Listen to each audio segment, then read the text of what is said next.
রাজধানীর সবচেয়ে বড় ব্যাংক লুটেরা প্রতিষ্ঠান এস আলম গ্রুপ। সেই এস আলম গ্রুপের অর্ধেক টাকা নিয়েছেন শেখ রেহানা এবং সাবেক স্বৈরশাসক শেখ হাসিনার ছেলে জয়। রিমান্ডে জিজ্ঞাসাবাদে এ তথ্য জানিয়েছেন সালমান এফ রহমান।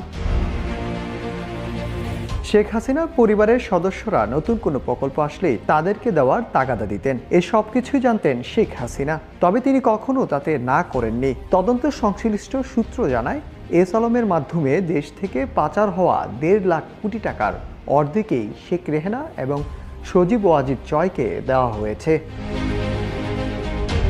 ঢাকা মহানগর গোয়েন্দা ডিবি পুলিশের হেফাজতে রয়েছেন সালমান এফ রহমান। তার দাবি, শেখ পরিবারের অতি লোভের কারণেই দেশের অর্থনৈতিক অবস্থা এতটা শোচনীয় হয়েছে।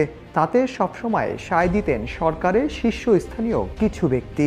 শেখ হাসিনাকে বোঝাতে গিয়ে অনেকেই ছিটকে পড়েছেন, কারণ তিনি সবসময় তার নিজের সিদ্ধান্তে অটল থাকতেন।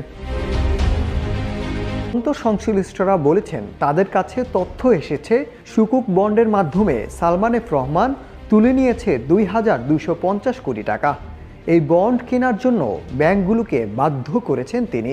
প্রথম দিকে ব্যাংকগুলো বিনিয়োগে রাজি না হওয়াতে পরবর্তীতে বাংলাদেশ ব্যাংক থেকে সার্কুলার জারি করানো হয়, যাতে ব্যাংকগুলো বন্ড বিনিয়োগ করতে বাধ্য হয়। তবে বারবার নিজের অসুস্থতার দোহাই দিয়ে প্রশ্ন এড়িয়ে যাচ্ছেন সালমান এফ রহমান।